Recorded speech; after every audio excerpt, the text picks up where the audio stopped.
Hey guys, what's up? It's your buddy Keith here, again live in the control room at Essex Recording Studios just outside London in England. And I'm shooting a video of this USA Jackson RR2. These are extremely rare. They only made them for 1 year. I've never seen one before personally. Getting this one and blown away by how cool this is to play. Having a bolt-on USA Randy Rhoads is just a different experience. It's got a roasted maple neck that is just super fast. This one's got some battle scars here and there throughout the bodywork. Nothing too crazy. Frankly, I would just take it and refinish it and have it back to mint. Do a graphic on it, do something crazy, throw your favorite pickups in it. I think these are Kent Armstrong pickups, if I remember correctly, from the factory. Way ahead of its time with the ebony fretboard, no inlays. You've got side markers so you don't get lost. You've also got the modern mother of pearl style logo, but it's just white. Made in USA, so you don't have that 80s, I guess, toothpaste logo is what they call it. Now this is, just turning this around, what's really cool and what you've never seen before for a USA Randy Rhoads. And that is, it's a bolt-on. It's got the 3D neck plate. As you can see, 3172, Ontario, California, made in USA. Now it's got a darker roasted maple neck. I'm trying to adjust the lighting here so you can see it properly.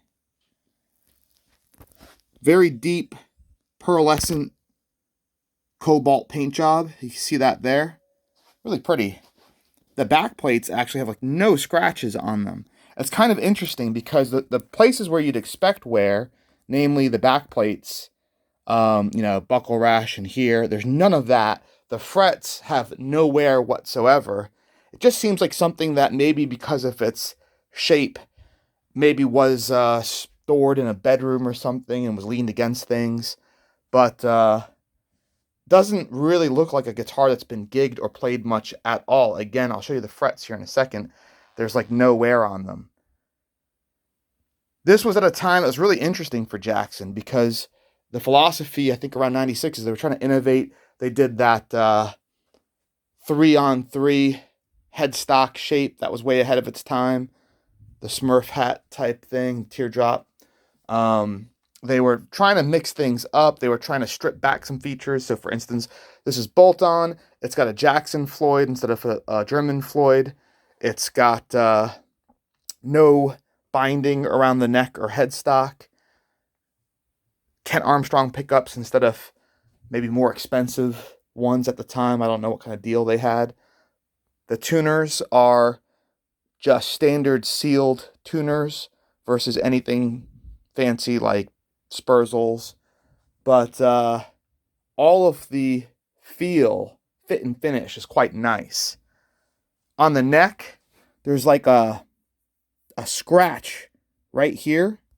There's no neck break or anything like that. But your nail just slightly catches there. It doesn't go through anything.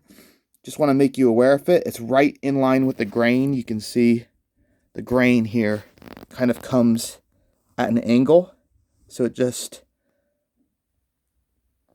And then right there, there's another little line. It doesn't go to the edge. It's just right where the tuner screw is, but you can see it doesn't go all the way to the bottom there. It's an isolated little spot. It doesn't affect anything, but letting you know totally what the cosmetic condition is. When it comes to something this rare, it's like, I don't know, bidding on an old GTO Ferrari. It's going to be in a lot of races. It'll have wrecked a bunch of times, but they made so few of them, you just got to take the one that's available on the market if you want one. I think any USA Jackson collector, any Randy Rhoads collector will want to have this because they're just so hard to find. So few of them were made. Only 1 year ever, and you can't even get Jackson to make you a bolt-on USA Randy Rhoads anymore. So me personally, if I were keeping it long time, I'd either just play the hell out of it the way it is, or I might, if I wanted to like super tune it and spec it out, might throw, frankly, this is fine. You don't need to change that. But if you want the name, throw in a Floyd. If you want the actives, EMGs or some bare knuckles, maybe some nail bombs, those are super cool. Whatever, floats your boat. You've got a blank canvas. If you wanted to do some really cool custom inlays, that's an opportunity. Super easy and super cheap to refinish this body because it's a bolt-on. Again, that's really nice. So you've got a lot of different options, guys. Comes with a USA Jackson Custom Shop molded hard case. Fantastic. And you can hear my little pugs running around upstairs, it sounds like. They're having a lot of fun. All right, guys, I got to get going. I got a lot of videos for you. If you want to buy this guitar, it's for sale on our website, EssexRecordingStudios.com. and on Reverb.com. Just type in Jackson RR2. It's probably the only one in the world available for sale. All right?